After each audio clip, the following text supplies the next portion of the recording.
बातें, दिल में बसी सबके इस घर की बेटियां।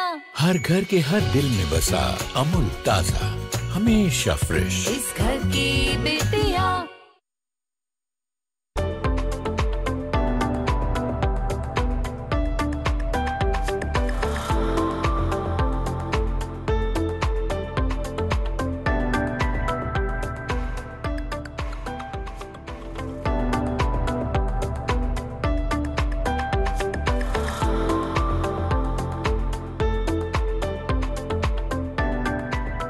नमस्कार। देश में युवा और युवा उद्यमिता को सलाम करता हमारा ये खास कार्यक्रम आप देख रहे हैं स्टार्टअप चैंपियंस। मैं हूं अजय मिश्र और आज हम बात कर रहे हैं ट्रैवल एंड टूरिज्म सेक्टर की। ट्रैवल एंड टूरिज्म सेक्टर की बात करें कि वो देश का एक सनराइज सेक्टर बनने की संभावना रखता है, आज से नहीं बल्कि सालों से। लेकिन कुछ परेशानी ऐसी है जिसकी वजह से हम फोकस नहीं कर पा रहे हैं, जिसकी वजह से जो टूरिज्म है वो फ्लरिश नहीं कर पा रहा है। अगर हम सिर्फ कोरोना महामारी की बात छोड़ दें तो क्या कुछ है वो बड़े ग्रैंड चैलेंजेस टूरिज्म सेक्टर में जो अभी भी रोड ब्लॉक्स बने हुए हैं? क्या स्टार्टअप इकोसिस्टम उसका कोई समाधान निकाल सकता है? क्या स्टार्टअप की दुनिया इसका कोई समाधान निकाल सकती है? चर्चा हम इसी पर करेंगे। हमारे साथ बहुत ही खास मेहमान होंगे जो कि नेशनल स्टार्टअप अवार्ड साल 2020 का जीत चुके हैं। लेकिन अगर हम बाजार की बात करें तो साल 2030 तक ये जो पूरा का पूरा बाजार है ट्रैवल एंड टूरिज्म का, वो करीब 30 लाख करोड़ रुपए का होने वाला है। यानी रोजगार की संभावनाएं भी इस सेक्टर में बढ़ने वाली हैं। हॉस्पिटैलिटी की बात करें या फिर दूसरे तरह के टूरिज्म की बात करें तो ये एक ऐसी कम्युनिटी है जिनको मैं सलाम करना चाहता हूं, इसलिए क्योंकि कोरोना काल में भी इन्होंने शिद्दत के साथ जबरदस्त जो सेवा और समर्पण भाव है वो बनाए रखा। और उन कंपनियों को भी मैं सलाम करना चाहता हूं जिन्होंने अपने कर्मचारियों को रिटेन किया और उनका हौसला बढ़ाए रखा। तो चलिए पहले मैं आज के जो हमारे मेहमान हैं उनसे आपका परिचय करा दें जिन्होंने नेशनल स्टार्टअप अवार्ड जीता है। और अगर मैं बात करूं हमारे आज के पहले चैंपियन की तो हमारे साथ इस वक्त जुड़ रहे हैं आशुतोष गिरी। और Ashutosh Giri Finesta consulting and services private limited को रिप्रेजेंट करते हैं जिनको हॉस्पिटैलिटी सेक्टर में अवार्ड मिला है। बहुत धन्यवाद आशुतोष जी वक्त निकालने के लिए। और हमारे आज के जो दूसरे स्टार्टअप चैंपियन हैं वो हैं राजेश घंटनंटी जो कि पीपल इन्फोटेक सॉल्यूशन, जिनको ट्रैवल प्लानिंग एंड डिस्कवरी ये सेगमेंट है जिसमें कि नेशनल स्टार्टअप अवार्ड मिला है। बहुत बहुत धन्यवाद आप दोनों ही स्टार्टअप चैंपियंस का। और मेरे साथ दीप कालरा साहब जुड़ रहे हैं जो कि आज के मेंटोर हैं, जो कि फाउंडर हैं और एग्जीक्यूटिव चेयरमैन हैं मेक माई ट्रिप, एक जबरदस्त जाना माना नाम जो कि एक स्टार्टअप के जरिए शुरू हुआ लेकिन आज पूरी दुनिया में एक अपना अलग मुकाम बना चुका है। सर बहुत बहुत धन्यवाद वक्त निकालने के लिए। इस खास प्रोग्राम में मैं आपके पास लगातार आता रहूंगा, लेकिन सबसे पहले हम फोकस करते हैं पिछले साल यानी साल 2020 जो कि बहुत ही मुश्किलों भरा रहा। और बहुत सारे लोग ये कहते हैं कि हॉस्पिटैलिटी सेक्टर पर सबसे ज्यादा प्रभाव पड़ा और शायद यही एक ऐसा सेक्टर है जो सबसे अंत में खड़ा होगा। लेकिन अब भी ये सेक्टर अपने पैरों पर खड़ा है और अब ऐसा लग रहा है कि साल 2021 भारत में डोमेस्टिक टूरिज्म के नाम होने जा रहा है। आइए देखते हैं हमारी ये मास्टर पैकेज, उसके बाद इस चर्चा पर वापस लौटेंगे।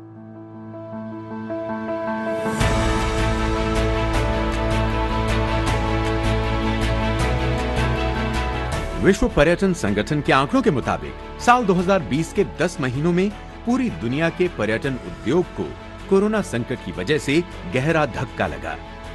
वैश्विक पर्यटन में साल 2020 एक बुरे सपने की तरह देखा जाएगा जब 90 करोड़ पर्यटकों ने अपने घरों से बाहर पैर तक नहीं रखे। एक अनुमान के मुताबिक पेंडेमिक की वजह से पूरी दुनिया को 2 लाख करोड़ डॉलर के कारोबार का नुकसान झेलना पड़ा। लेकिन कोविड-19 के दौरान भी भारतीय टूरिज्म और हॉस्पिटैलिटी ने सभी का दिल जीत लिया।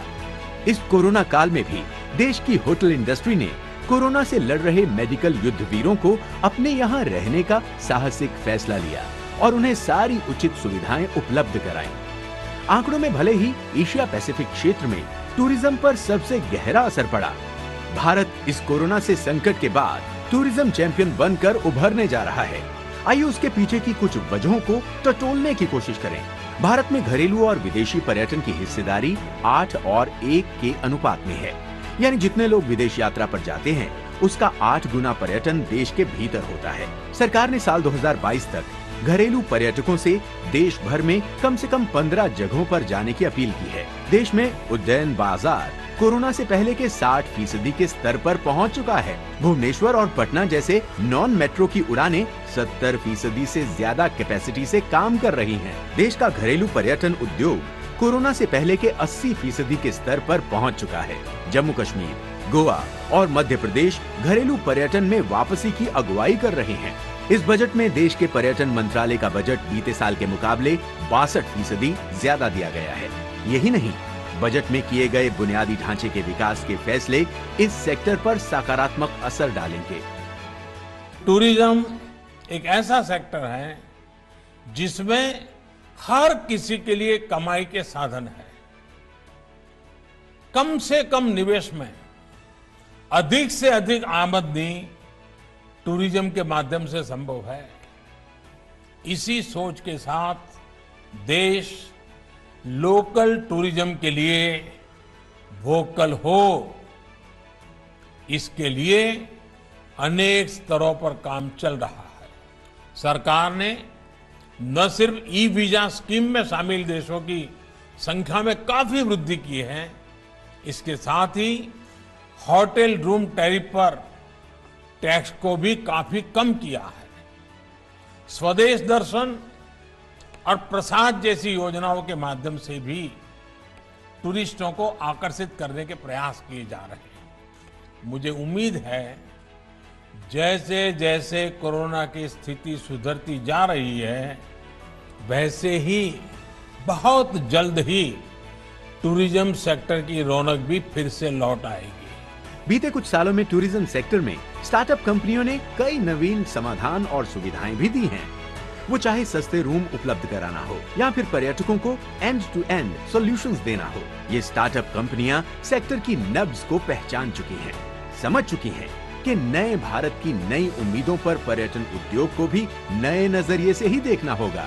जरूरत है घरेलू पर्यटन को बढ़ावा देने के लिए नई तकनीक के माध्यम से सुविधाएं पहुंचाने की, पर्यटकों के लिए ईज ऑफ लिविंग को बढ़ावा देने की, सुखद, सुरक्षित और आरामदायक अनुभव कराने में लोगों की मदद करने की जरूरत है।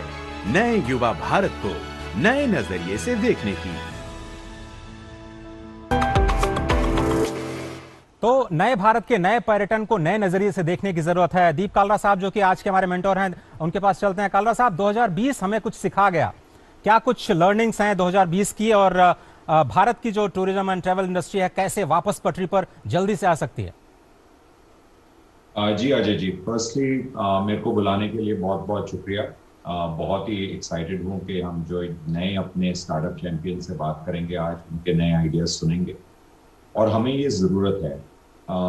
2020 ने हमें ये सिखाया है कि ट्रैवल और टूरिज्म में रिस्क है, क्योंकि अगर कोविड वायरस जैसी कोई भी महामारी आएगी तो पहला सेक्टर जो हिट लेगा वो होगा ट्रैवल एंड टूरिज्म, और जो लास्ट में सेक्टर वापस आएगा वो होगा ट्रैवल एंड टूरिज्म, क्योंकि ये एक्सपीरियंस वाली चीज है।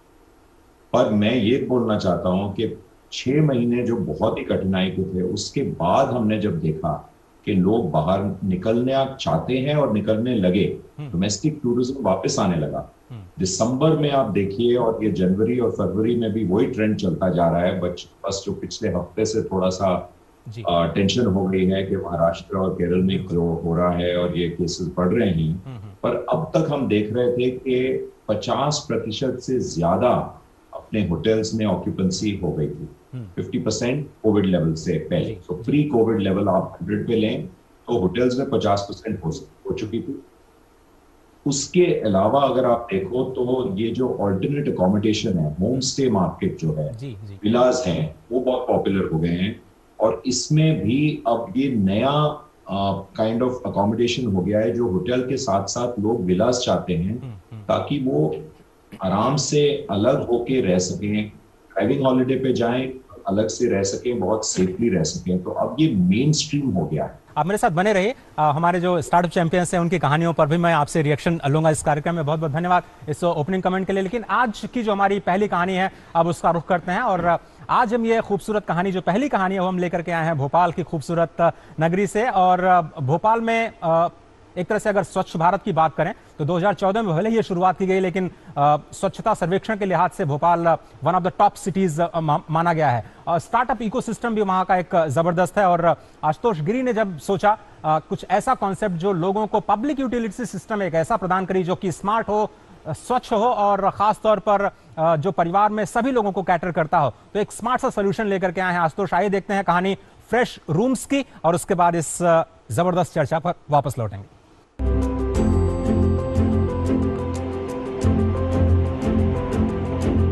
पर्यटन स्थलों पर कई प्रकार की सार्वजनिक सुविधाएं उपलब्ध होती हैं, लेकिन इनमें से कई यात्रियों को शायद ही स्वच्छ शौचालय की सुविधा मिल पाती है।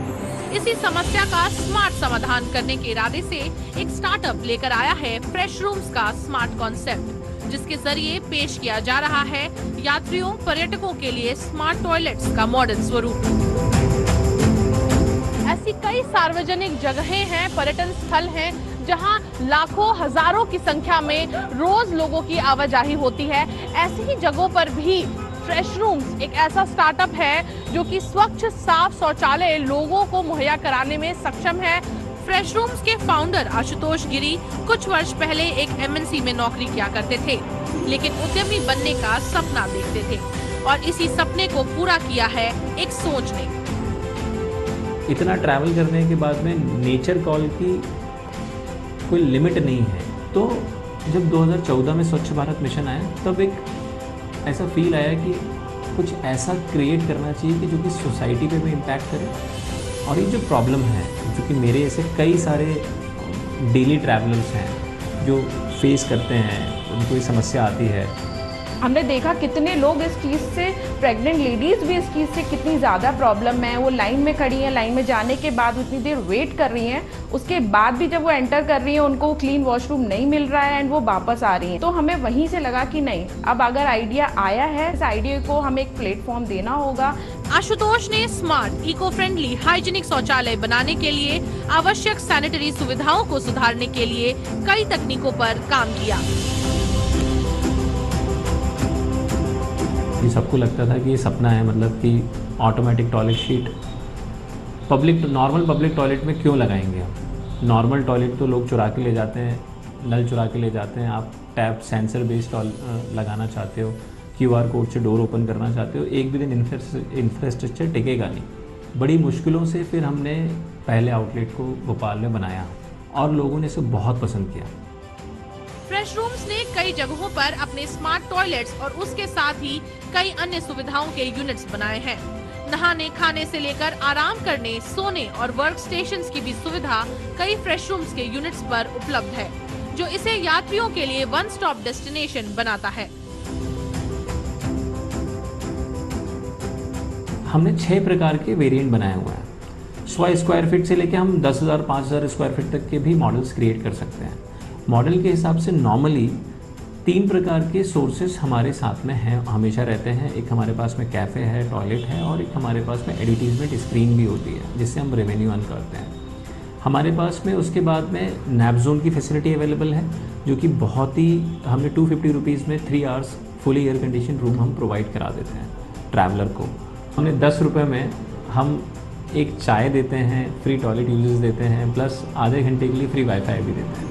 इस स्टार्टअप ने कई युवाओं को रोजगार दिया है, जो इसके निर्माण और संचालन से लेकर कई क्षेत्रों में काम कर रहे हैं। यूनिट भोपाल में एक अप एंड रन है और एक अलावा प्रयागराज में है, जो कि NCR रेलवेज के साथ हमने मिलकर बनाया है PPP मॉडल पे। अभी हम 5 यूनिट्स उज्जैन सिटी में बना रहे हैं और बैंगलोर में हम 25 यूनिट बना रहे हैं। हर बढ़ते यूनिट के साथ फ्रेश रूम्स ने सार्वजनिक शौचालयों की तस्वीर को बदलने की चुनौती ली और उसे एक आधुनिक स्वरूप में कई अन्य स्मार्ट सुविधाओं के साथ पेश किया है। जबरदस्त कहानी फ्रेश रूम्स की। बहुत बहुत धन्यवाद आशुतोष, एक बार फिर से आपका स्वागत है। मुझे शुरुआत बताइए, आप मेरे ख्याल से पहले MNC में काम करते थे, फिर ये कैसे सूझा कि आपको कुछ सोल्यूशन निकालना है? देखिए, 2 कहानियां हैं। हाँ। 2016 में, मतलब 2014 में जब स्वच्छ भारत मिशन आया, तब हमको फील हुआ कि ऐसा कुछ एक स्वच्छता के ऊपर मॉनिटरिंग नहीं है किसी भी चीज़ की। बिल्कुल। इंफ्रास्ट्रक्चर क्रिएट हो रहा है बट उसकी मॉनिटरिंग नहीं है। हाँ। तो उसकी मॉनिटरिंग कैसे कर सकते हैं? बिल्कुल। बीइंग अ ट्रैवलर, मेरे को भी 20 दिन ट्रैवल करना पड़ता था, और नो मैटर्स आपके पास पैसे हैं या नहीं है, यदि आप कहीं फंस गए तो आपको साफ सुथरी जगह चाहिए। दैट इज द रीजन लोग बोलते हैं कि लोग खुले में जाते हैं, लोगों को सुविधाएं नहीं मिलती, ये सारी परेशानियां आती हैं। एक बार मैं मेरी वाइफ के साथ, फैमिली के साथ हम ट्रैवल कर रहे थे, और हमें 8 बजे अहमदाबाद पहुंचना था। बहुत बारिश के कारण हम लोग फंस गए रास्ते में। 3-4 घंटे हैवी रेनफॉल के बाद में हमें 2 बज गए रात के, और लाइक यू नो दी कि समझ में नहीं आ रहा था कि अब क्या करें, और मतलब हम सब ढाबे बंद हो चुके थे क्योंकि हैवी रेनफॉल था। मेरी वाइफ भी परेशान हो रही थी, मेरे छोटे बच्चे भी परेशान हो रहे थे। ड्राइवर बोल रहा था सर रात में इतना पानी भरा है रोडों पे, हम कहाँ रोक दें। सही, बिल्कुल। सो और सेफ्टी भी नहीं है, और हम अनजान थे उस शहर से, ड्राइवर भी अनजान था। तो ये सारी चीज़ों को उस दिन हम लोगों ने डिसाइड किया कि यस, एक हमारे एक आइडिया पनप रहा था दिमाग में, अब इस पे इम्प्लीमेंट करने का टाइम आ चुका है। ओके। सो उस दिन से फिर हम लोगों ने इस पे काम करना चालू किया। हाँ। हम लोगों ने मार्केट रिसर्च किया, 6 महीने तक मार्केट रिसर्च किया। हर एक डेटा पॉइंट पे हमने काम किया कि किस समय किस प्रकार से लोग इसको ह्यूमन बिहेवियर है, टॉयलेट पब्लिक टॉयलेट्स के नज़रिया क्या है, 5 स्टार में क्यों जाते हैं, पब्लिक टॉयलेट्स में क्यों नहीं जाते हैं, हम इसको एक लेवल पे कैसे लेके आ सकते हैं जहाँ पे हम इंफ्रास्ट्रक्चर की कॉस्ट भी कम कर सकें, वाटर की सेविंग कर सकें, मॉनिटरिंग कर सकें, टेक्नोलॉजी से कैसे जोड़ सकें। अल्टीमेटली एक बार पूरा एंड टू एंड जब समझ में आ गया सॉल्यूशन बनाया हमने जी। और 2000 में हम बैंकरप्ट भी हुए। अच्छा। 17 में चलिए, तो ये बहुत सारे लोग नहीं जानते हैं स्टार्टअप की कहानी। अभी सफलता लग रही होगी कि आपको अवार्ड मिल गया और जबरदस्त सुपरस्टार बन गए, लेकिन ये बैंकरप्सी मतलब ये नहीं समझ में आया किस तरह से। देखिए, मतलब 2016 में मैंने अपनी जॉब छोड़ी। अच्छा। और फिर कंपनी स्टार्ट करी। हाँ। हम लोगों ने टेक्नोलॉजी को बनाने की काफ़ी कोशिश करी, और हमें लगा कि शायद हमने टेक्नोलॉजी बना ली है पूरी। हमने अब हम प्राउडली कह सकते हैं कि हमने वर्ल्ड का पहला QR code entry based system बनाया, पॉज बनाया। तो कुछ 3 टेक्नोलॉजी हैं जो कि वर्ल्ड में पहली बार बनाई है। क्या बात है। तो वो हम 2017 में जब हमने बनाया तो हमें लगा कि पूरी अप एंड रन हो सकती है, बट जब हम उसे टेस्टिंग पे गए तो वो पूरी टेक्नोलॉजी फेल हो गई। तो उस कारण से हमें अपना ऑफिस बंद करना पड़ा, एम्प्लॉयज छोड़ के चले गए। फिर लेकिन ये था कि हम ये करना है, को लेकर के आना है चाहे जैसे भी। जी जी। तो बस फिर दोबारा 1 साल फिर लगा हमको वापस अप एंड रन करने में। काफी खास लोग उसके बाद जुड़े, जैसे कहते हैं ना कि आपका इंटेंशन सही हो तो आपके साथ में लोग जुड़ते चले जाते हैं। उसके बाद जो टीम बनी है वो इतनी अच्छी टीम है, हमने फिर मुड़ के नहीं देखा। हमें फंड्स की प्रॉब्लम नहीं हुई, हमें अपॉर्चुनिटीज की प्रॉब्लम नहीं हुई। उसके बाद आप तो एक जबरदस्त अपॉर्चुनिटी पर और उन प्रॉब्लम को आपने समझ लिया ना जिसको आप कैटर कर रहे हैं। अब मुझे समझाइए कि ये कॉन्टैक्टलेस जो पूरा का पूरा सिस्टम था, आपको तो पता नहीं था कि इस तरह की जो कैलेमिटी है वो आने वाली है, तो ये क्यों सूझा क्योंकि स्मार्ट टॉयलेट्स बनाना है जो कि टचलेस हो, कॉन्टैक्टलेस हो? जब हम स्वच्छ भारत की बात करते हैं इसका मतलब हम एक बिहेवियर चेंज लाना चाहते हैं लोगों में कि वो स्वच्छ रखें चीजों को, राइट। लेकिन क्या है कि काफी सारी चीजों को टच करने से वायरस फैलता है, बीमारियां फैलती हैं, ये बात सभी को पता है। और अब ये भी एक प्रॉब्लम है, इसको हम शॉर्ट आउट करना चाहते थे। हम एक ऐसा ट्रेंड सेट करना चाहते थे कोविड के पहले भी कि सारा का सारा प्रोसेस टच फ्री हो। आदमी को एक हम DNA चेंज करना चाहते थे, तो हमने उसको स्मार्ट मोबाइल ऐप बेस्ड बनाया। हमने सारा का सारा प्रोसेस टचलेस कर दिया, क्योंकि क्या होता है कि जब कोई आदमी टॉयलेट यूज करके जाता है तो वेट रहता है। बिल्कुल, बिल्कुल। तो हम ऐसे टॉयलेट शीट्स को इंट्रोड्यूस करना चाहते थे कि जो कि टचलेस हो, ऑटोमेटिक हीट प्रोवाइडिंग करते हो, जो कि ऑटो फ्लशिंग हो, ताकि आदमी का बिहेव चेंज हो जाए। और आप मेरा यकीन नहीं मानेंगे लेकिन 1 साल तक हमारी प्रॉपर्टी पे किसी ने स्पिट तक नहीं किया। It was a great achievement for us कि सब लोगों ने इतने अच्छे से उस प्रॉपर्टी को यूज किया जो हम नॉर्मली नहीं देखते बिल्डिंग्स में। नहीं, बिल्कुल आप सही कह रहे हैं कि अगर सोल्यूशन अच्छा हो तो आपको जो यूजेस करने वाले हैं वो भी ऐसा बिहेव करते हैं। और हमने देखा है यहाँ पे दिल्ली जो मेट्रो है, दिल्ली मेट्रो का एक्सपीरियंस है वो जबरदस्त हमारे सामने है। वहाँ पे कोई स्पिट नहीं करता है। और इसी तरह से अगर हम सिंगापुर में जाते हैं तो हमें पता है कि हम एक कागज का टुकड़ा फेंकेंगे तो प्रॉब्लम हो जाएगी, तो हम वहाँ नहीं करते हैं। पर इंडिया में चूंकि ऐसा इकोसिस्टम है, हम इस तरह की लिबर्टी लेते हैं। लेकिन मुझे लगता है स्मार्ट सिटी कॉन्सेप्ट में ये जो पूरा आपका ये जो सोल्यूशन है वो जबरदस्त काम आएगा। और म्युनिसिपैलिटीज के साथ जो आप काम कर रहे हैं, एक जबरदस्त वॉइस हमारे पास है म्युनिसिपल कमिश्नर की, उसको एक बार सुन लेते हैं। आइए सुनते हैं। उज्जैन एक धार्मिक नगरी है, बहुत बड़ी संख्या में यहाँ पर बहुत से लोग दर्शन करने के लिए आते हैं, बहुत से लोग विजिट करने के लिए आते हैं। बहुत प्रमुख मंदिर और दर्शनीय स्थल यहाँ पर हैं। तो उसको देखते हुए हमारे पास, क्योंकि हर तबके के हर तरह के लोग आते हैं, तो इसलिए ये बहुत आवश्यक है कि हम लोग हर तरह के जो लोग हमारे यहाँ आ रहे हैं सबसे उम्दा व्यवस्थाएं हम लोग उपलब्ध करा सकें। और उसी संदर्भ में हमने कुछ जो प्रमुख जगह हैं अपने शहर की, हमने उनको चिन्हित किया था 5, और उन पे हमने ये कोशिश की थी कि इस टाइप के जो स्मार्ट टॉयलेट्स है वो आ सकें। फॉर्चुनेटली किस्मत से जब हम लोगों ने इस चीज़ का टेंडर किया तो उसमें स्टार्टअप जो फ्रेश रूम से एक स्टार्टअप है जिसने काफ़ी अन्य शहरों में काफ़ी अच्छा किया है, वो उन्होंने यहाँ पर काम करने में अपनी रुचि दिखाई। जो ये स्मार्ट टॉयलेट्स हमारे यहाँ बनाए जा रहे हैं, इसमें इस प्रकार की व्यवस्थाएं हैं, पूरा एयर कंडीशन टॉयलेट्स हैं, सेंसर्स हर चीज़ में लगे हुए हैं। तो और उसके साथ साथ महिलाओं का जो दिव्यांग हमारे लोग हैं उन लोगों के लिए अलग से उसमें व्यवस्थाएं हैं। तो इसको देखते हुए हम लोगों को ऐसा लगता है कि इससे बहुत अच्छी सुविधा जो है उपलब्ध हो पाएगी, और इसीलिए ये कदम हम लोगों ने उठाया। आशुतोष, हम थोड़ा जल्दी बात करेंगे। ये बताइए आपका बिजनेस मॉडल क्या है, आप कैसे कमाते हैं अपने पूरे सॉल्यूशन से? हमारे पास में पे यूज इन रिडीम मॉडल है। मतलब आप पे करिए, सुविधा को यूज करिए और रिडीम करा लीजिए। नॉर्मली एक बिजनेस में 2 से 3 बिजनेस रेवेन्यू स्ट्रीम्स होती हैं। हमारे पास में 7 रेवेन्यू स्ट्रीम है। हमारे पास में कैफे है अर्न करने के लिए, रेवेन्यू अर्न करने के लिए, एडवर्टीजमेंट स्क्रीन होती है, हमारे पास स्नैप जोन होता है, और इसकी कॉस्टिंग बहुत इकोनॉमिक है। तो हमारे पास हर एक एंगल से, मतलब जो भी आप सर्विस यूज कर रहे हैं, हम उससे पैसे कमा रहे हैं और उसको सेल्फ सस्टेनेबल बना दिया है हमने। तो क्या आप इसका कुछ हिस्सा रेवेन्यूज सरकार को भी दे रहे हैं, क्योंकि उनके साथ पार्टनर करके आप काम कर रहे हैं? जी बिल्कुल। पहले गवर्नमेंट इंफ्रास्ट्रक्चर बनाने में पैसे खर्च करती थी, अब हम पीपीपी मोड पे कर रहे हैं, तो जहां पे उनके गवर्नमेंट का फंड नहीं लग रहा है। दूसरा, पहले को गवर्नमेंट को मेंटेन करने के लिए, इसको मेंटेन करने के लिए पैसे खर्च करने पड़ते थे, यहाँ पे हम उनको रेवेन्यू दे रहे हैं। क्या बात है। तो ये दोनों के लिए विन विन सिचुएशन है कि जो हम एक इमेज बदलना चाहते हैं इंडिया की, जिसमें कि हाई एंड मतलब एक टॉयलेट इमेज को हम बदलना चाहते थे, तो वो हमने बदल रहे हैं। प्लस जो स्मार्ट सिटीज को चाहिए था कि हम कुछ ऐसा यूनिक सर्विसेज दें ताकि हमारा स्मार्ट सिटी उससे लिंकअप हो, पब्लिक यूटिलिटी दे पाए, तो वो सर्विसेज उनको हमारे थ्रू मिल रही हैं। तो एक छोटा सा फ्रेश रूम मिनिमम कॉस्ट कितने में बन जाएगा? देखिए सर, जो 100 स्क्वायर फीट का फ्रेश रूम्स है वो 10 लाख रुपए में बन जाता है।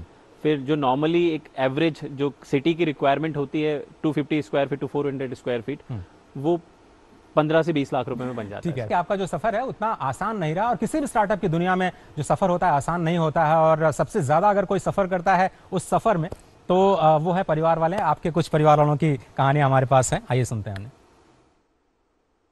इसने जब नौकरी छोड़ी तो हमको बड़ा ही मतलब दुख हुआ कि ये इतनी अच्छी नौकरी को छोड़ रहा है, लेकिन जब उसने बोला कि नहीं ये काम बहुत अच्छा है और इसको करने से अपनी तरक्की काफ़ी होगी, तो हमको उस टाइम थोड़ी राहत महसूस हुई। जब प्रधानमंत्री जी ने इन लोगों से जब बातचीत करी तो हमको बहुत अच्छा लगा, बहुत गर्व महसूस हुआ, समाज वालों को भी हुआ, सब जितने हमारे जान पहचान वालों को सबको बहुत खुशी हुई कि अच्छी तरक्की कर रहा है। तो असल ये हमें बताएं कि अगर कोई आपका पार्टनर बनना चाहता है, कोई दोस्त इस सफर में कोई अगर आपका साथ देना चाहता है, तो वो किस तरह से आपके साथ जुड़ सकता है? अगर आप फ्रेंचाइज में कुछ भी अगर मॉडल आपने सोचा हो तो देखिए, हमारे पास में हम 3 मॉडल्स पे ऑलरेडी काम कर रहे हैं। हम एक एग्रीगेटर मॉडल पे काम कर रहे हैं, एक फ्रेंचाइजी मॉडल पे काम कर रहे हैं, और एक हम कोलैबोरेशन मॉडल पे काम कर रहे हैं। कोलैबोरेशन मॉडल कंपनीज के लिए है, फ्रेंचाइजी मॉडल लोकल वेंडर्स के लिए है, और एग्रीगेटर मॉडल जो है वो बड़े होटल्स के लिए है, चेन्स के लिए है, जिनके पास में ऑलरेडी सेटअप्स हैं। तो इन 3 तरीकों से हम कोलैबोरेशंस लोगों के साथ में कर रहे हैं। आगे जाते हुए अगर आपको नेक्स्ट स्टेज ऑफ फंडिंग मिलती है और आप कह रहे हैं कि कुछ आपके जो क्या कहते हैं कोलैबोरेशंस हो भी रहे हैं, तो अगली बड़ी फंडिंग जो मिलेगी तो आप किस चीज़ पे खर्च करेंगे? देखिए, हम इस पूरे इंफ्रास्ट्रक्चर को बहुत बेहतर बनाना चाहते हैं। अभी हम 3 साल तक हम AI बेस्ड टेक्नोलॉजी पे काम कर रहे हैं, और हम कस्टमर का एक्सपीरियंस बहुत बेहतर करना चाहते हैं। जैसे कि सर ने भी अभी कहा था कि ये एक इंडस्ट्री है जहाँ पे सबसे पहले यदि कोविड जैसी कोई चीज़ आती है तो इम्पैक्ट सबसे पहले इसके ऊपर बनता है। तो हम वही सस्टेनेबिलिटी पे काम कर रहे हैं, हम उस प्रॉमिस पे काम कर रहे हैं कि यदि इस प्रकार की कोई भी परेशानी यदि आती है, सो एक जगह तो आपके पास है जहाँ पे आप प्रॉपर मतलब उस ठीक है, चीज एक से बैकअप सेफ प्लान है जो आपके पास है। दीप कालरा साहब, मैं आपके साथ जुड़ना चाहता हूं। फ्रेश रूम्स की कहानी हमने देखी, स्मार्ट इंडस्ट्री 4.0 के जो सॉल्यूशंस हैं वो हमारे जो दोस्त हैं फ्रेश रूम्स के वो इस्तेमाल कर रहे हैं। तो क्या कहना चाहेंगे इस सॉल्यूशन पे और कितना संभावना, कितना बढ़िया भविष्य देखते हैं आप इनका? पहली बात तो मैं इनको मुबारक देना चाहता हूँ, कंग्रेचुलेट करना चाहता हूँ आशुतोष गिरी जी को। इन्होंने जो किया है वो हर ट्रैवलर की जो सबसे बड़ी दुविधा होती है उसको इन्होंने सुविधा बना दी। तो ये बहुत ही बड़ी बात है, क्योंकि ये किसी भी फैमिली में आप पूछोगे कि आप लोग यहाँ क्यों नहीं जा रहे या लंबे रोड सफर पे क्यों नहीं जा रहे, आपको एक ही आंसर मिलेगा जब वो आपको प्राइवेट में बताएंगे कि लेडीज के लिए बहुत ही मुश्किल होता है लंबा सफर पे जाना, क्योंकि हमारे कुछ हाईवेज को अगर आप अलग कर लो, छोटे रोड्स पे बहुत प्रॉब्लम है, क्लीन वॉशरूम्स की बहुत प्रॉब्लम है। So thank you Ashutosh, keep up the good work, this is a very good area. दूसरी बात मैं ये कहना चाहूंगा कि आप जो लगाएंगे, मैं विशेष देता हूं कि आप हजारों और लाखों ऐसे वॉशरूम लगाएं, पर एक और बहुत महत्वपूर्ण चीज होगी इससे कि आपका एग्जाम्पल बन जाएगा। आप उदाहरण के तौर से अपना एक एग्जाम्पल बनाएंगे कि बाकी लोग, पूरी इंडस्ट्री की जो हाइजीन लेवल्स हैं वो भी बढ़ जाएंगे, वो भी उठ जाएंगे। ये बहुत इंपॉर्टेंट है, क्योंकि नहीं तो क्या होता है, हम जब देखते हैं ऐसी चीज कि अपनी कंट्री में हो रहा है या एक राज्य में हो रहा है या एक शहर में हो रहा है, तो दूसरे शहर में क्यों नहीं। तो शायद भोपाल से जो शुरू हुआ है वो फैलेगा, एमपी के बियॉन्ड भी जाएगा और हर जगह जाके लोग कहेंगे कि ये अब क्वालिटी का नया लेवल और बेंचमार्क है। और ये हमने देखा है, जैसे आपने कहा अजय, जब मेट्रो, दिल्ली मेट्रो, दूसरी मेट्रोज आप देखो, अब जो नए एयरपोर्ट बन रहे हैं, इतना बढ़िया बन रहे हैं, तो दूसरे एयरपोर्ट भी वैसे ही बनेंगे। या एक बढ़िया एयरलाइन आती है और बहुत अच्छा काम करती है, तो बाकी लोग कहते हैं अब हमें भी ये बेंचमार्क बन गया है। तो ये दूसरी चीज है। और तीसरी, मैं आपको एक छोटा सा फीडबैक या सुझाव देना चाहता हूँ। आप सब काम ठीक कर रहे हैं, टेक्नोलॉजी में बहुत बढ़िया काम कर रहे हैं। अगर आप लोकल किसी को एम्प्लॉय करें, जैसे हर जो आपका यूनिट हो या एस्टैब्लिशमेंट हो, अगर किसी को एम्प्लॉय करेंगे माइक्रो एंटरप्रेन्योर्स, तो लेडीज को प्लीज कीजिए। अगर आप लेडीज को करेंगे, जगह साफ रहेगी, बढ़िया रहेगी और उनके पूरे घर से पूरे हाउस होल्ड को बहुत बेनिफिट मिलेगा। तो अगर आप ये कर पाएंगे तो मेरे रिक्वेस्ट है, पर ये नया ट्रेंड बन जाएगा और आप भी, it will be a win win solution. जबरदस्त सुझाव आपने दिया sir. Ashutosh, thank you sir. And let me tell you one thing कि हम एक यूनिट पे 4 लोगों को जॉब दे रहे हैं और there is compulsory policy for fresh rooms की एक महिला उसमें ज़रूर होगी सर। सो ये हम ऑलरेडी कर चुके हैं। So thank you for your feedback and guidance, thank you for support sir. और जिस तरह से उन्होंने कहा कि जो माइक्रो एंटरप्रेन्योर्स है, अगर उनका आप लिंक कर सकते हैं तो काफ़ी इंपॉर्टेंट होगा। दीप कालरा साहब, मैं रिक्वेस्ट तो करूंगा आप मेरे साथ बने रहें अगले चैंपियंस की कहानी तक, लेकिन अगर आपके पास समय नहीं है तो मैं तो रिक्वेस्ट करूंगा कि आप मेरे साथ बने रहें। तो अगर कोई ऑडियंस से सवाल है इनको आशुतोष जी के लिए, तो सवाल कर सकते हैं जी। नमस्कार, मेरा नाम पंखुड़ी श्रीवास्तव है, मैं जर्नलिज्म की छात्रा हूँ। सर, मेरा सवाल आपसे ये है कि इस काम को अंजाम तक पहुंचाने में आपको किन किन परेशानियों का सामना करना पड़ा। सर, जैसे कि हम कुछ भी नया सोचते हैं तो लोग डीमोटिवेट करने पहले आ जाते हैं कि तुमसे नहीं होगा। आपका तो सर इतना यूनिक एंड क्रिएटिव सा आइडिया था, आपको भी काफ़ी लोगों ने कहा होगा कि ये तो तुमसे नहीं होगा। तो सर, आप इससे ओवरकम कैसे करते थे एंड आपको कहाँ से प्रेरणा मिलती थी कि आप इस आइडिया को एक सक्सेसफुल बना सकते हैं? ठीक, आशुतोष। देखिए, एक स्टार्टअप वही स्टार्ट करता है जिसमें करेज होता है। स्टार्टअप मतलब कि आप एक हाई रिस्क पे काम करने वाले हैं, और जैसा कि आपने कई सारे एड्स में देखा होगा कि डर के आगे जीत है। तो नेगेटिव तो हमेशा रहेगा, हार या जीत एक बात की बात है, एक स्टेज पे जाके आपको पता चलता है कि हम पास हुए या फेल, मगर हमें अपनी प्रिपरेशंस में कोई कमी नहीं छोड़नी चाहिए। मैं सिर्फ एक ही मैसेज देना चाहता हूँ, यदि आपका इंटेंशन सही है, आप अपने आप में बिलीव करते हैं कि हाँ हम एटलीस्ट ट्राई तो करें, तो वो ट्राई आपका जो होना चाहिए वो 1000 गुना ज़्यादा होना चाहिए एज नॉर्मल लोगों में। और एक स्टार्टअप कंपनी में यही एक डिफरेंस है कि वो अलग सोचते हैं, उनकी सोच अलग होती है, उनका ज़ील एक अलग होता है। और आपको वन मैन आर्मी जिसे कहते हैं कि आपके आगे कोई हो पीछे हो उससे कोई फ़र्क नहीं पड़ता, आप अपने आप में इतना बिलीव आपके आप अंदर होना चाहिए कि आप खुद एक सेना है, तो आप इस बैटल को जीत सकते हैं और आप एक अच्छे स्टार्टअप को बिल्ड कर सकते हैं। चलिए, बहुत बहुत धन्यवाद आशुतोष। और एक छोटा सा ब्रेक लेने से पहले जो हमारे आज के मेंटोर हैं, जो पहले मेंटोर हैं मेक माई ट्रिप के फाउंडर और एग्जीक्यूटिव चेयरमैन दीप कालरा साहब, आपका बहुत बहुत धन्यवाद। मुझे मालूम है आपके पास वक्त की कमी है, बहुत बहुत शुक्रिया। और आपने जो मेंटरशिप की, मुझे लगता है कि केवल आशुतोष ही नहीं, बहुत सारे जो हमारे एंटरप्रेन्योर्स जो आपको देख रहे हैं, सुन रहे हैं, उनको भी जरूर ये प्रेरणा मिली होगी। बहुत बहुत धन्यवाद गुड़गांव से जुड़ने के लिए। तो फिलहाल अब इस कार्यक्रम में वक्त चला एक छोटा सा ब्रेक का। ब्रेक के पास हम वापस आएंगे तो एक और जबरदस्त कहानी हाईवे डिलाइट्स की, और किस तरह से हाईवेज पे जो आपको समस्याओं का सामना करना पड़ रहा है या फिर पड़ता होगा, उसका एक सोल्यूशन स्टार्टअप इंडिया इकोसिस्टम से मिला है। कहीं मत जाइए, आप देख रहे हैं स्टार्टअप चैंपियंस।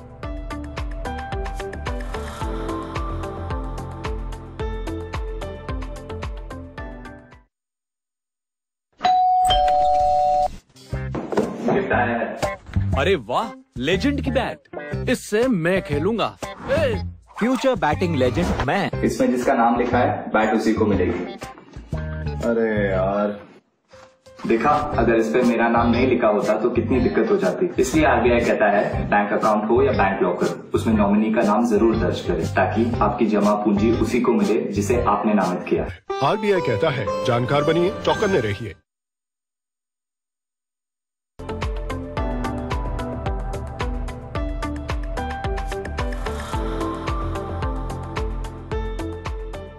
स्वागत है आप सभी का। आप देख रहे हैं हमारा खास कार्यक्रम स्टार्टअप चैंपियंस, और आज हम बात कर रहे हैं टूर एंड ट्रैवल सेक्टर की, जो कि देश की अर्थव्यवस्था में 10% तक अपना योगदान दे सकता है। लेकिन उसमें थोड़ा सा वक्त है अभी, क्योंकि केवल अगर सालाना ग्रोथ रेट की बात करें तो केवल 7% के दर से ये पूरा का पूरा सेक्टर ग्रो कर रहा है। इसमें संभावनाएं बहुत जबरदस्त हैं। लेकिन अब हम आज की दूसरी कहानी जो हमारे स्टार्टअप चैंपियन है, उसकी तरफ हम आपको लिए चलते हैं। आपको मालूम है कि 2.25 लाख किलोमीटर के हाईवेज या स्टेट और नेशनल हाईवेज मिलाकर के पूरे देश में हैं, और करीब 80 करोड़ लोग हर साल इन हाईवेज का इस्तेमाल करते हैं। लेकिन जब भी आप अपने परिवार के साथ इन हाईवेज पे निकलते हैं तो आपके मन में रहता है एक आशंका, एक थोड़ा सा डर रहता है कि आपको कोई सुविधा या फिर अगर कोई खाना आप चाहते हैं स्पेशल, वो कहाँ मिल पाएगा, अगर मेडिकल फैसिलिटी की जरूरत हुई तो फिर क्या होगा आपके साथ में, और अगर आपकी गाड़ी खराब हो गई तो फिर आप कुछ क्या कर सकते हैं। तो ये सारी जो समस्याएं हैं हाईवेज पर सफर करते हुए, उसका सोल्यूशन लेकर के आए हैं हमारे हाईवे डिलाइट्स। और इस खूबसूरत कहानी को देखने के बाद जो फाउंडर हैं उनसे हम बात करेंगे। आइए देखते हैं कहानी हाईवे डिलाइट्स की।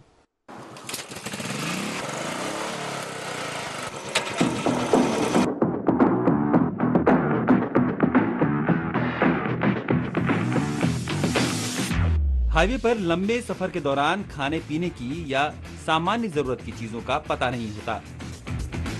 सैकड़ों किलोमीटर की दूरी तय करने के दौरान आप जरूरत की सारी चीजें साथ भी नहीं रख सकते।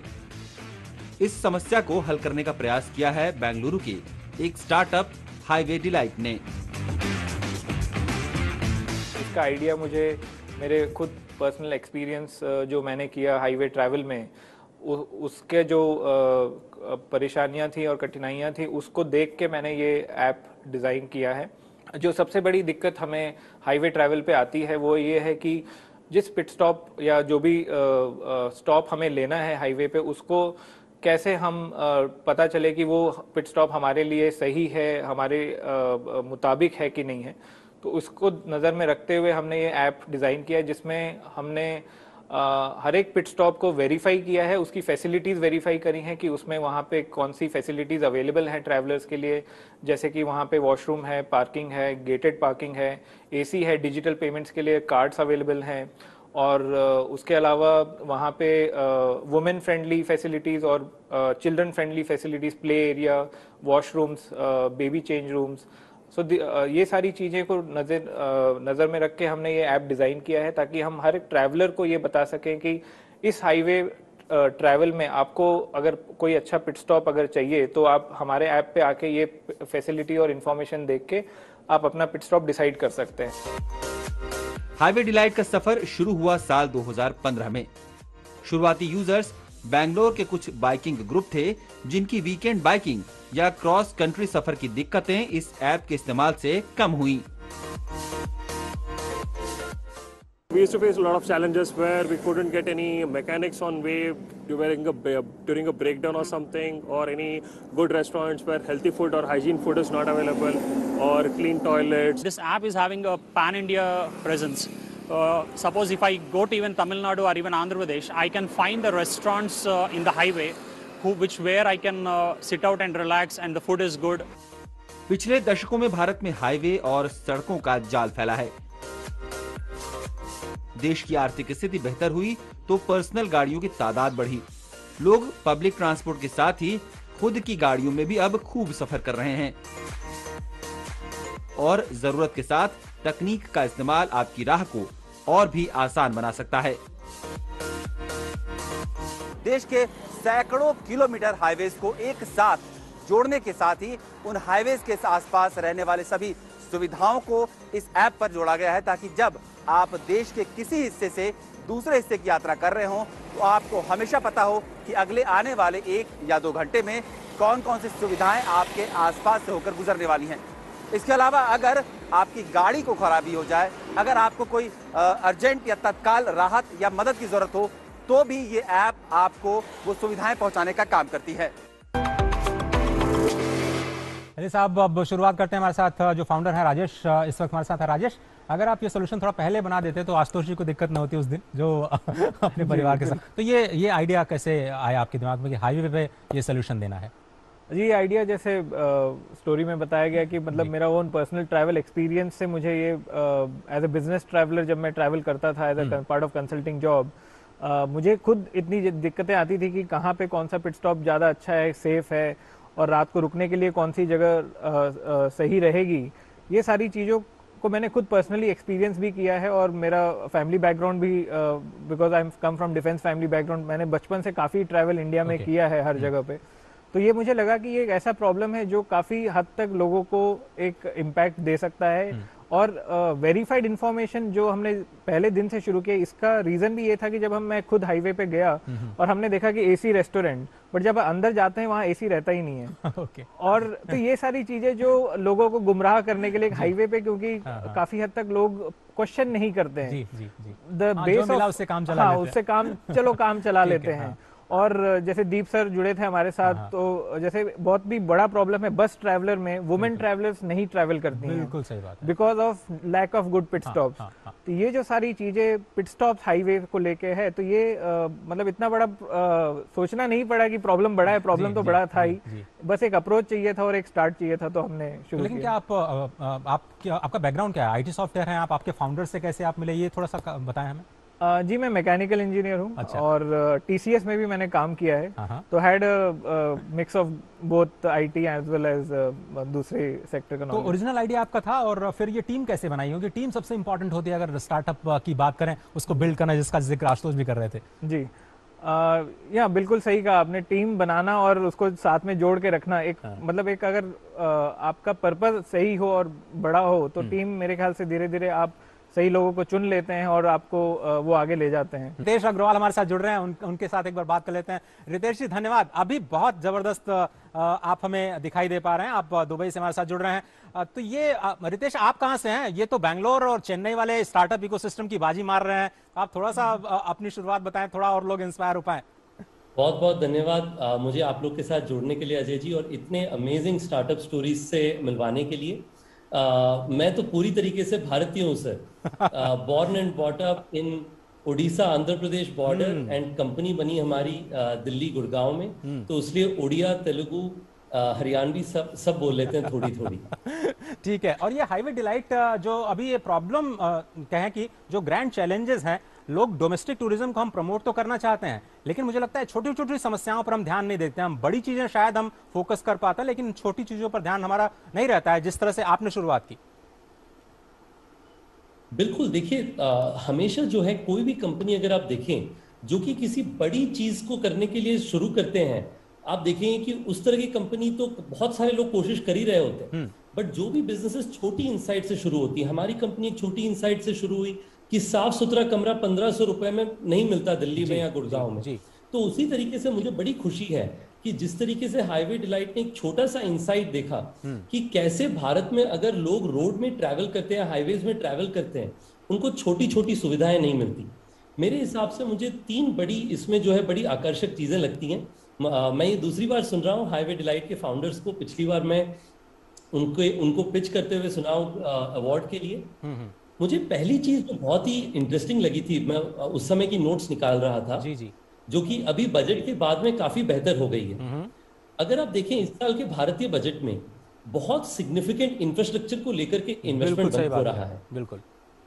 उस इंफ्रास्ट्रक्चर का बेनिफिट जो है वो तभी मिलेगा जब ज्यादा से ज्यादा लोग इस तरह की इंफ्रास्ट्रक्चर को यूटिलाइज करेंगे जी। और वो इंफ्रास्ट्रक्चर को यूज लोग तभी कर पाएंगे जब उसके अराउंड सारी सर्विसेज अच्छी बन जाएं, अच्छे रेस्टोरेंट्स आ जाएं, मॉल्स आ जाएं, शॉपिंग एरियाज आ जाएं, होटल्स आ जाएं, पेट्रोल पंप्स आ जाएं। आप देखेंगे कई बार पेट्रोल की जो स्टेशन होती है उसमें कहाँ पे रुकना है वो एक बहुत बड़ा सवाल होता है जब आप ड्राइव करते हैं दूसरे शहर में। दूसरा, कोविड का नेचर जो है मुझे लगता है इनके लिए बहुत ही बड़ा महत्वपूर्ण होगा, क्योंकि कोविड के बाद में फ्लाइट से ट्रैवल करने में लोग थोड़ा डर रहे हैं। हम हमारे बिजनेस में देखते हैं कि भारत में जितने लोग ट्रैवल करते हैं सब सोच रहे हैं आजकल कि क्या मैं एक रोड ट्रिप में जा सकता हूं रादर देन फ्लाइट में ट्रैवल। तीसरा जो सबसे बड़ा बेनिफिट है, हमने भारत में एक नई कंपनी शुरू करी थी अजय जी। आज इतने लोगों का प्यार है कि हम दुनिया के 80 देशों में ये कंपनी आज ऑपरेट कर रहे हैं। मैं जब दुनिया भर में जब भी हमारी बिजनेसेस देखता हूँ, मैं अभी हमारे यूरोप में हमारे टीम्स को रिव्यू करके आया, इन सारी जगहों में लोग जो है रोड ट्रिप्स लेते हैं और वहां पे भी सिमिलर प्रॉब्लम एग्जिस्ट करती है। तो मेरा तो मानना ये होगा कि हाईवे डिलाइट भारतवर्ष में बहुत अच्छा काम करे, बहुत अच्छा बिजनेस बनाए, फिर इनकी टेक्नोलॉजी को लेकर के ये एक make in India but design for the world, ये सर्विस को दुनिया भर में लेकर के जाए, ऐसा मेरा मानना हो। तो रितेश जी, मैं भी यही चाहता हूं कि जो स्टार्टअप चैंपियन है उसके जरिए पूरा इकोसिस्टम, आप लोग तो इंटरेक्ट करते रहते हैं लेकिन लोगों के सामने आप लोग एक इंस्पायरिंग स्टोरी के तौर पर जरूर आए। आप मेरे साथ बने रहिए और राजेश से हमारी लगातार बात जारी है। राजेश, आपका ऐप जो है वो बिल्कुल फ्री है, तो आपका बिजनेस मॉडल क्या है? आप कमाते कैसे हैं पैसा? जी, हमारा मॉडल जो है एग्रीगेटर मॉडल है, तो हम जो भी कस्टमर को ये फैसिलिटीज देते हैं, ऑन द अदर साइड जो हमारे मर्चेंट पार्टनर्स हैं उनके साथ हम जुड़े हुए हैं और जो भी लीड हम जनरेट करते हैं प्लेटफॉर्म से उसका कमीशन रेवेन्यू हमें मिलता है। So that's the basic business model. और इसके अलावा भी हम अभी कुछ OEMs के साथ भी काम कर रहे हैं। तो ये जो सारा इन्फॉर्मेशन आप देख रहे हैं हाईवे डिलाइट ऐप पे, बहुत ही जल्द आप ये अपनी ऑटोमोबाइल स्क्रीन पे देखेंगे। To name a few players, Honda, MG Motors में as a startup program we are part of that. तो बहुत ही जल्द आप ये दूसरे स्क्रीन्स में भी ये इन्फॉर्मेशन आप देखने लग जाएंगे। और इसके अलावा we will also be doing auto recommended pit stop. तो मतलब आपकी गाड़ी आपको सजेस्ट कर देगी कि ये पिट स्टॉप पे चलते हैं और यहाँ पे मैं आपका खाना बुक कर देता हूँ। तो वहाँ पे आर्टिफिशियल इंटेलिजेंस जो है वो काम आ जाएगा। तो आपके जो यूजर्स हैं उनके कुछ एक्सपीरियंस हमारे पास आए हैं और इस बार उन्हें सुन लेते हैं, आइए देखते हैं। I'm very happy with the way the Highway Delight themselves promote. So we have a lot of customers which are bikers, which are travelers, which are long drive enthusiastic, the people who go to Nandi Hill or go long back. So Highway Delight taps all this kind of customer because they have only one app to find out which are the best restaurants with the best offer on highway. So we are very happy to associate, and I don't think so we need any change in future on further with the customers and the more crowd. Of course, there are a lot of tweaking to be done in the app, and I think they can do it very beautifully. This app helps people in two ways. One for the business people, another for the travelers who travel a lot. So this app, what I think personally is very much required for from both the ends, where a traveler can know which are the good restaurants being listed, which is verified, and other for us to get the good creamy crowd. One thing is they have a pre-ordered platform wherein a traveler can order the food pre-ordered. So when he comes, he doesn't need to wait for a table nor wait for his food. He can just come, enjoy, and take his turn. Might be he will surely come back to us. तो राजेश, ये जो bikers वाली कहानी है वो थोड़ा सा हमें बताइए। ये शुरुआत कैसे हुई और कितने बाइकर्स गैंग्स के साथ आप लोग जुड़ चुके हैं अभी तक? जी, ये बहुत ही मतलब इंटरेस्टिंग था हमारे लिए। जब भी हम हाईवे कवर करने जाते थे हम ये इन बाइकर्स के ग्रुप्स को देखते थे, तो हमें लगा कि ये ऐसा एक नीश सेगमेंट है जो हमारे प्लेटफॉर्म को काफी जल्दी अडॉप्ट कर सकता है और काफी फोकस्ड वे में हम इनके मार्केट करके we can increase the base and make a word of mouth channel for our app. तो ये रीजन था। और जब हमने इनसे बात करी और इनको हमने बताया कि हम ये सारी चीजें करते हैं और इनके खुद के बड़े यूनिक प्रॉब्लम्स हैं, क्योंकि एक गैंग जाती है 50 बाइकर्स की, 100 बाइकर्स की, और इतने बड़े ग्रुप को एक साथ ब्रेकफास्ट करवाना, उनकी पार्किंग को सॉल्व कितने सारे ऑर्डर आ जाते हैं, संभालना मुश्किल तो हमने ये बिल्कुल स्ट्रीमलाइन कर दिया है इनको। पहले से पता रहता है आने वाले, पहले से पता रहता है, पहले से ऑर्डर किया रहता है, ऐप के ऊपर हमने प्री ऑर्डरिंग बना रखा है इनके लिए, पहले से पेमेंट हुआ रहता है। तो ये सारी जो रेस्टोरेंट में जो इसका टाइम मैनेजमेंट है और जो क्राउड मैनेजमेंट है, इसके लिए उनको बहुत फ्री टाइम मिल जाता है और ये बहुत आसानी से एग्जीक्यूट कर लेते हैं। राजेश, मुझे लगता है आपको शायद पता होगा कि जो गवर्नमेंट ऑफ इंडिया है वो भी एक टूरिज्म हाईवे बना रही है, करीब 200-250 किलोमीटर का टूरिज्म हाईवे है। बात चल रही है अभी, वो 13 डेस्टिनेशंस को कैटर कर रहे हैं, जोड़ रहे हैं। आप लोगों ने कहाँ शुरुआत की है, हमें समझना चाहते हैं, और कब तक आप और इसको एक्सपेंड कर पाएंगे? जी, आज तक हमने 60,000 किलोमीटर ऑफ हाईवे कवर किया हुआ है पूरे इंडिया में, और हमारा maximum coverage of course all south India and Delhi upwards and western India है। ईस्ट में हमें काफ़ी अभी भी कवरेज करना है, और नॉर्थ ईस्ट में हमने थोड़ा बहुत मेजर रूट्स पे काम किया हुआ है। और हम सोचते हैं कि एक साल के अंदर अंदर पूरा जो नेशनल हाईवे है 1.3 लाख किलोमीटर्स का पूरा हम कवर करके हमारे प्लेटफॉर्म पे आपको दे सकते। चलिए रितेश, कोविड के दौरान भी हमने देखा देश ने कई सारे यूनिकॉर्न बनते हुए देखे, और आप भी उनमें से एक हैं। एक बार मेरी शुभकामनाएं स्वीकार कीजिए, और मैं तो चाहता हूं आप डेकाकॉन बने। ये जो आपने मंत्र दिया कि हाईवे डिलाइट्स या फिर आशुतोष के फ्रेश रूम्स ग्लोबल हो सकते हैं, किस तरह से टेक्नोलॉजी का इस्तेमाल करते हुए ये लोग ग्लोबल प्लेयर बन पाएंगे रितेश जी? देखिए, आज के दिन में जो है, पिछले जमाने में आप देखते होंगे कि ज्यादातर जो कंपनीज हैं वो यूएस से शुरू होती थी या यूरोप से शुरू होती थी, और उसके बाद सारी दुनिया में एक्सपैंड करती थी। आज के दिन में हम लोग कई सारी ऐसी टेक्नोलॉजी की सुविधाएं यूज करते हैं जो कि वहां पे शुरू हुई थी।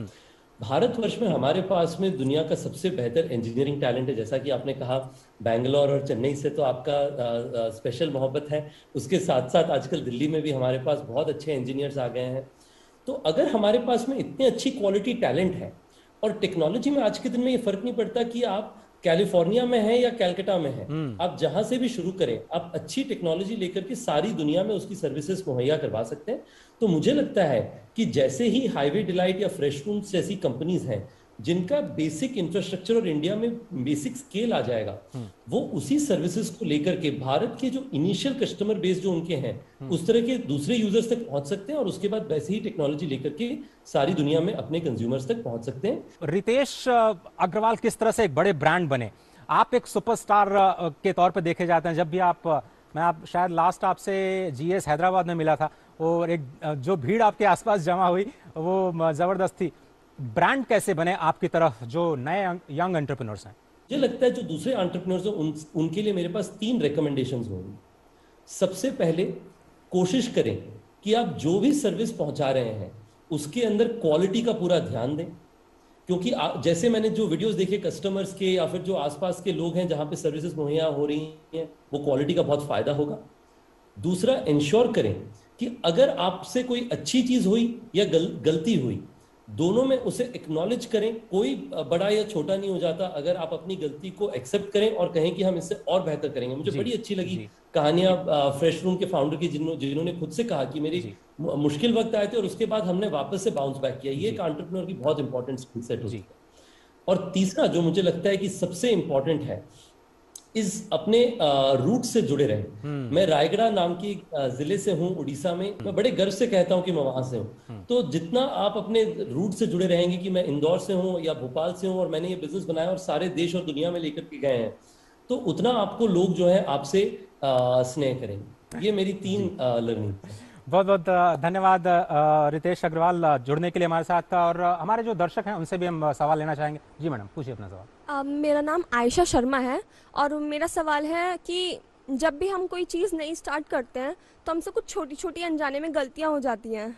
तो ऐसी कौन कौन सी गलतियां थी जो आपसे हो गई, और इस चीज़ के बारे में जब आपने घर में बताया था कि मुझे न्यू स्टार्टअप करना है, तो उनका क्या रिएक्शन था? स्टार्टअप जब आप करते हैं तो मतलब आप ये मान के चले कि आप गलती कर रहे हैं। अच्छा। कि गलतियां रोज ही करनी पड़ेंगी आपको, और उससे सीख के आप ही तभी आगे बढ़ सकते हैं, क्योंकि there is no formula for doing it right. और दूसरा, घर में ऑफ कोर्स मतलब आई वाज लकी कि मेरे पेरेंट्स का काफ़ी सपोर्ट रहा था और फैमिली का भी सपोर्ट रहा था, अभी भी है, मतलब इट्स देयर। तो मतलब फैमिली की तरफ से कभी मुझे ऐसा डिफिकल्टीज नहीं। आयशा, फैमिली के बारे में आपने पूछा तो मेरे पास कुछ रिएक्शंस हैं, मैं आपको एक बार दिखा देता हूँ, आइए सुनते हैं। Actually, creative mind. You want to create something always. In the childhood itself, those days TVs and all were not there, transistor and all. Murphy radio when I purchased from the CSD canteen. One day I didn't notice, he opened a complete radio, transistor. Then he started again assembling. Like that, since beginning, he was having a creative mind. And he want to create something and his own organization, he want to spread it and build up in a higher level. So he used to tell like that. Then I said, okay, no problem. Whatever I can help financially, I'll help you and I'll guide you according to my experience. So I too also a little bit interested, okay, you give the job to the others. Let somebody be happy with that and needy people to be looked after. So in social way I did that. तो राजेश, ऐसा कहा जाता है कि startups के पास कभी भी पर्याप्त पैसा नहीं होता है, पर्याप्त लोग नहीं होते हैं और पर्याप्त समय तो बिल्कुल नहीं होता है। तो अभी आप फंडिंग पर कहाँ पर हैं और नेक्स्ट राउंड ऑफ फंडिंग किस चीज़ में इस्तेमाल करेंगे? जी, अभी हमारी बातचीत फंडिंग के लिए चल रही है। जैसा अभी हम अभी तक हमने we have been supported by different grant program by governments and other thing. तो अभी हमारी सीड स्टेज इन्वेस्टर से बात चल रही है और इस फंडिंग के बाद हम, जैसे मैंने कहा कि ये अगले 12 महीने में हम पूरा हमारा जो भारत देश में जो नेशनल हाईवेज का कवरेज है वो 12 महीने में हमारे प्लेटफॉर्म पे आपको अवेलेबल, सभी टूरिस्ट एंड ट्रैवलर्स को अक्रॉस इंडिया अवेलेबल रहेगा। और इसके अलावा जो डिजिटाइजेशन ऑफ हाईवेज है, जहाँ पे हम हाईवेज में food order, online payments, recommendations और डिजिटल इंटरेक्शन जो होगा पिट स्टॉप के साथ, ब्रेकडाउन असिस्टेंस, अगर आपकी गाड़ी खराब होगी तो मैकेनिक आपके पास खुद आएगा। तो ये सारी चीजें हम एक लगभग 25,000 किलोमीटर का डिजिटाइजेशन ऑफ हाईवेज ये 12 महीने में हम करेंगे। चलिए, बहुत बहुत धन्यवाद। एक छोटा सा मैं ब्रेक लेता हूं। ब्रेक के बाद फाइनल राउंड में हम बात करेंगे अपने स्टार्टअप चैंपियन से, क्या कुछ है आगे की राह। कहीं मत जाइए, आप देख रहे हैं हमारा खास कार्यक्रम startup champions.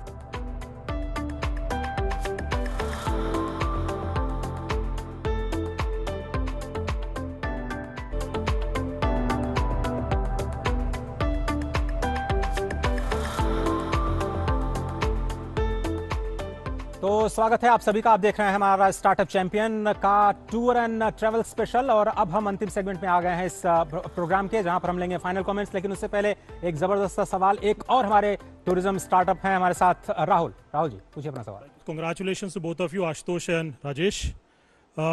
My name is Rahul Samnol and I run a boutique resort chain called FLB Resorts. Her startup जैसे आप और मैं, पिछले 4 साल से मेरी भी वही प्रॉब्लम, और सारे जंग लड़ने के बाद अब ये भी जब जंग जीत ली है आप लोगों ने, उसके बाद आपको क्या एहसास और क्या रिकॉग्निशंस के बाद कैसा लग रहा है? बिल्कुल, थैंक यू सर। जंग अभी पूरी नहीं जीती है, अभी जीतना बाकी है और नेशनल अवार्ड मिलने के बाद में काफ़ी सारी चेंजेस हमें देखने को मिल रहे हैं। काफ़ी सारा सपोर्ट गवर्नमेंट से मिल रहा है, प्राइवेट पार्टनर्स के साथ भी काफ़ी सारा सपोर्ट मिल रहा है। राजेश जी, मतलब स्टार्टअप एक ऐसी चीज़ है जो आप रोज़ जंग लड़ते हैं, उसमें जीतना कुछ भी नहीं है और ये जंग जारी रहती है। और दूसरा, बहुत ही हौसला और एक अच्छा रिकग्निशन टीम को भी जाता है क्योंकि उन्होंने इतनी मेहनत करी हमारे साथ। और तो मतलब of course team is very motivated. इसके अलावा बट बाकी on a day to day basis we always try to, मतलब हमें और अच्छा करना है और कल हमें और बेहतर बनाना है, यही हमारी कोशिश होना चाहिए। रितेश अग्रवाल जी, दुबई से जुड़ने के लिए आपका बहुत बहुत धन्यवाद। और स्टार्टअप चैंपियंस के जरिए मैं भी आपसे ये कहना चाहता हूं कि जो हमारे स्टार्टअप इकोसिस्टम में जो यंग प्लेयर्स हैं उनके साथ भी आप जुड़िए और अगर आप सब लोग मिलकर के इस सेक्टर के ग्रैंड चैलेंजेस को सॉल्व करते हैं तो उससे देश का भला होगा और देश के टूरिज्म सेक्टर का भला होगा। आप सभी दर्शकों का भी बहुत बहुत धन्यवाद आशुतोष गिरी वक्त निकालने के लिए और भोपाल से आने के लिए बहुत बहुत शुक्रिया। और राजेश एल ऑलवेज बहुत बहुत धन्यवाद वक्त निकालने के लिए। तो फिलहाल आज के इस कार्यक्रम में सिर्फ इतना ही, लेकिन स्टार्टअप चैंपियंस की कोशिश जरूर है कि इन कहानियों के जरिए जो बड़े एंटरप्रेन्योर्स हैं वो जरूर कुछ न कुछ प्रेरणा हासिल करें। तो आइए देखते हैं स्टार्टअप चैंपियन का इंपैक्ट क्या रहा है अब तक। Thank you, Doordarshan team.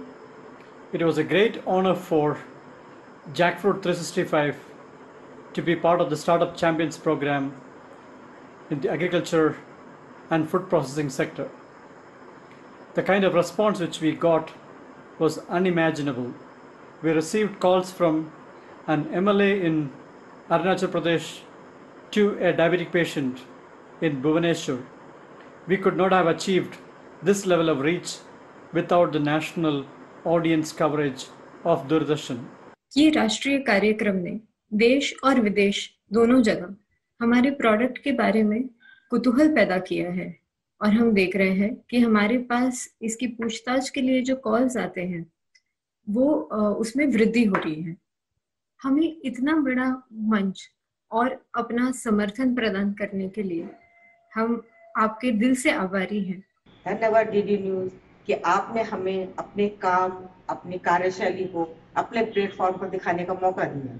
आप जैसे प्लेटफॉर्म जब हमें दिखाते हैं और हम राष्ट्रीय स्तर पर पहचाने जाते हैं तो क्रेडिबिलिटी बहुत बढ़ती है, लोगों में, इन्वेस्टर्स में तालमेल बनाने में बहुत आसानी होती है और वो काम हमारा 10 टाइम्स ईजी हो जाता है। तो स्टार्टअप चैंपियंस में आज सिर्फ इतना ही। मुझे उम्मीद है कि आप सभी लोगों ने टूर एंड ट्रेवल के सेक्टर में जो हमारे स्टार्टअप चैंपियंस हैं उनकी कहानियों से जरूर प्रेरणा ली होगी और इसी उम्मीद के साथ कि जो भारत का घरेलू पर्यटन उद्योग है वो केवल 10% नहीं, 12% नहीं, 15% नहीं, बल्कि कई गुना आने वाले दिनों में आगे बढ़े। और केवल एक ही टूरिज्म क्यों, बहुत सारे जो टूरिज्म है, रूरल टूरिज्म की बात करें, माइस टूरिज्म की बात करें, कल्चरल टूरिज्म की बात करें, स्पिरिचुअल टूरिज्म की बात करें, ज्यादा से ज्यादा लोगों को भारत में आकर्षित कर पाएं और भारत को एक टूरिज्म हब बना पाएं। तो फिलहाल इस कार्यक्रम में जुड़ने के लिए आप सभी का धन्यवाद। मुझे और पूरी टीम को दीजिए इजाजत। नमस्कार।